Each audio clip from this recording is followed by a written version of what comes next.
entre abstraction et lumière, je vous propose de découvrir Florence. Bonsoir. Bonsoir. Vous êtes artiste peintre et vous allez exposer donc jusqu'au 26 juin à l'espace Gambetta, l'occasion de faire connaissance justement sur ce plateau. Alors qu'est-ce qu'on va pouvoir découvrir? Je sais que c'est un peu galvaudé, mais c'est quoi votre style de peinture? C'est l'abstraction, tout simplement. Donc on va être sur du contemporain abstrait. Avec cette idée de transposer la lumière, de faire paraître la lumière. En tout cas, c'est dans le titre de votre exposition et ça a l'air d'être le fil conducteur de votre travail. Oui, complètement. C'est-à-dire qu'on va avoir des couleurs vives et tranchantes qui vont apporter justement des jeux de lumière. Alors, c'est vrai que vous travaillez en peinture, donc il n'y a pas forcément cette transparence comme on pourrait imaginer sur des vitraux ou d'autres médiums. Comment vous la transposez, cette notion de lumière, avec la vivacité des couleurs, avec... Alors, je vais utiliser effectivement la vivacité des couleurs. Je vais aussi trancher avec du noir et du blanc, qui ne sont pas des couleurs pour le coup.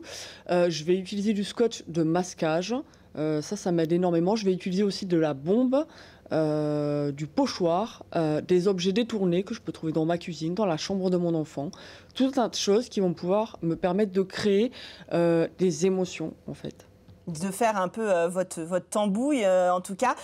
Comment ça se passe dans votre esprit? Est-ce que c'est très physique, c'est-à-dire que c'est quand vous travaillez la toile que les idées germent, ou est-ce que vous avez déjà pensé le processus avant de peindre? Alors non, il n'y a pas de processus avant. Je vais soit m'attacher à une couleur, une forme, un détail, quelque chose, et après je laisse en fait, si je peux me permettre l'expression, le pinceau faire, parce que je n'utilise pas que le pinceau pour peindre, j'utilise également le couteau. Donc j'utilise, oui, un début de... Un geste, une idée qui vous traverse, et puis après vous... Et ensuite je laisse faire, je laisse les émotions faire. Comment vous êtes dit, vous êtes passé, on va dire, à l'acte de la peinture? Comment vous est venue l'envie justement de travailler cette lumière, cette expression, ce médium même? Alors disons que j'avais fait de la musique auparavant, donc j'avais déjà un pied dans l'art. Et j'ai voulu apporter une dimension positive là où on arrive dans un monde un petit peu terne. Je reste encore sobre. C'est vrai qu'on est dans un monde un petit peu pessimiste, et vos couleurs, c'est ce que j'allais vous dire, c'est très positif, c'est très vif, c'est très coloré, et ça donne plutôt voilà, un côté convivial, festif, presque, vous voyez, je souris en le disant. C'est quelque chose que vous avez envie de transmettre aussi? Oui, en fait, j'ai envie de transmettre et de véhiculer le positif, quelque chose de beau, ou même quelque chose qui peut faire interpeller les gens. On pourrait dire, mais non, j'aime pas, c'est trop criard, ou bah si, j'aime bien, c'est sympa, justement. En tout cas, voilà, ça interpelle, et il y a une réaction qui se fait évidemment du spectateur. Alors là, vous allez exposer à l'espace Gambetta. Comment s'est construite cette exposition, cette opportunité de rencontrer le public, justement? Comment elle s'est construite? C'est la première fois que vous exposez Alors oui, il s'agit effectivement de ma toute première exposition. Donc j'ai fait en gros la partie des artistes que certains font moins, la partie commerciale. Donc je suis allée chercher cette exposition tout simplement.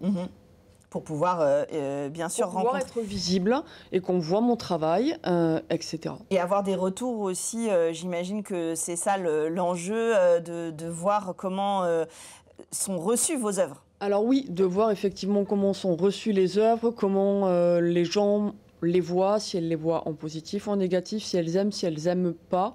J'aime avoir l'avis des gens. Après, j'ai mon avis également, mais j'aime bien aussi parce que ça fait évoluer l'avis des gens. Oui, parce qu'un avis est toujours, je dirais, constructif. Bien sûr. Et en termes de production, parce que je vois en préparant l'émission, j'ai regardé un petit peu sur les réseaux sur lesquels on peut vous suivre, notamment sur Insta ou sur Facebook, l'art au bout du pinceau.